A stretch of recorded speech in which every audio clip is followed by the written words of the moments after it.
So apparently is now the days that I do Santa looks and I talk about something Santa related. Not really, but this is the second Friday in a row. And I didn't plan it that way. It just happened. Anyway, hi friends. Welcome back. Thank you so much for watching, for your subscriptions, your likes, your comments. I appreciate them so much. There she goes. My kid just ran down the hall screaming. It was a happy scream though. But anyway, so this week I decided to start something new. I know, 2 new things I'm starting in a week. But I decided I wanted to start Feel Good Fridays, because by Friday, you know, you've had the whole week. It could have been a good week, it could have been a bad week, but I figure everybody can use a little bit of a Feel Good Friday where I find a story. Are you being silly? Where I find a feel good story and I talk about it. Today I'm going to be talking about, honestly, this is a tradition. Hi. Look, ice cream. Did you get ice cream? Yeah. The kitty. There's the kitty.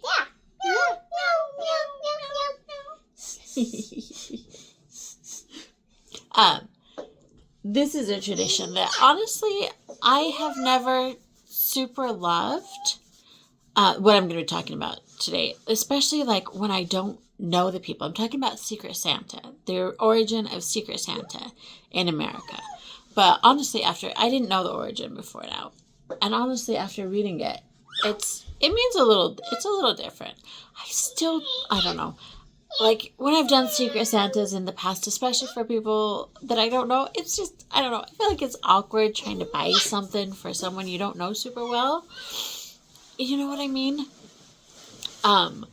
But anyway, here is the origin story of Secret Santa. So, it began with a man named Larry Dean Stewart.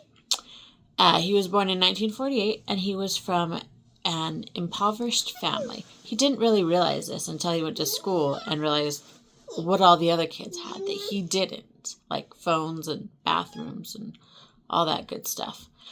And when he was an adult too, he was pretty down in his luck. In 1971, he was in Mississippi. He was living in his car, and he had no money.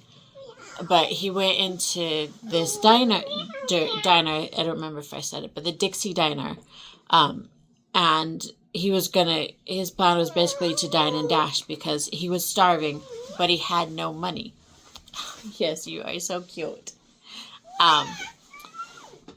But so he ordered food. Hold on just a sec.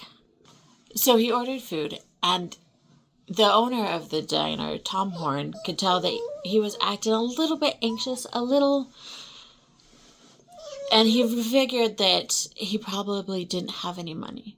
So he went up, he pretended to find a $20 bill on the ground, and he gave it to him, and he said, "Here, I think you dropped this." And Larry promised to himself that day that one day he would repay that. And oh boy, did he repay that. In 1978, he had also come through some bad luck, not quite as bad, but he'd been fired around Christmas twice in a row, and so he was at a diner, and he noticed that he was at a drive-in diner, I believe, and he noticed that there was a waitress wearing a really raggedy coat, and it was cold outside. And so he gave her $20 to pay for his meal and said, "Keep the change." Sorry. And she was just like, "You don't know what this means to me," but he really did.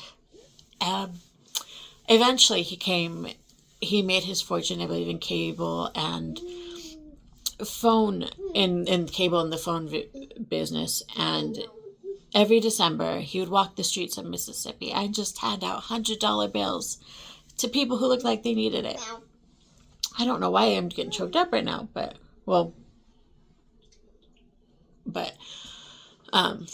probably because this was a really great guy, but he would just give $100 bills to people who needed it. He also gave to people who were affected by 9/11. He gave, I believe,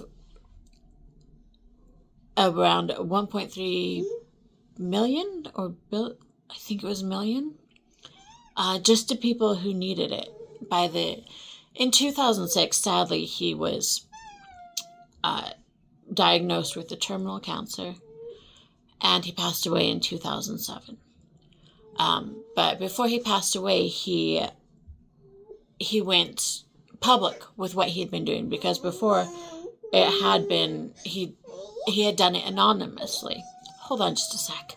Sorry, I had a cat hair on my face and it was driving me nuts. But he had done this anonymously. But in 2006, when he was diagnosed, he did not want this to die with him. And so he named his successor. And I don't believe who he named as his successor is known. But he also started a website where people can go and sign up to be Secret Santas. And I believe hundreds of people have signed up on this website.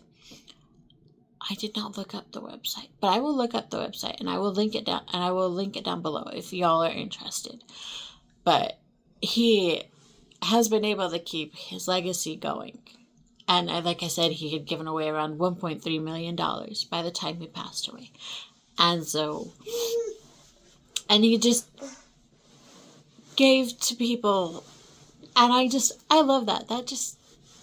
I love that. That means so much, because there are so many people who need help, especially around the holidays. The holidays are a hard time for many people.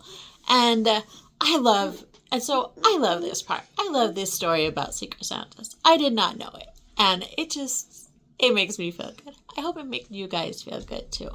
And I hope that hearing this kiddo behind me made you feel good too, because she's the cutest. I think that's all I got for today. I hope that you all have a fantastic and safe weekend. I will see you on Monday, and that's all I got for today. Bye.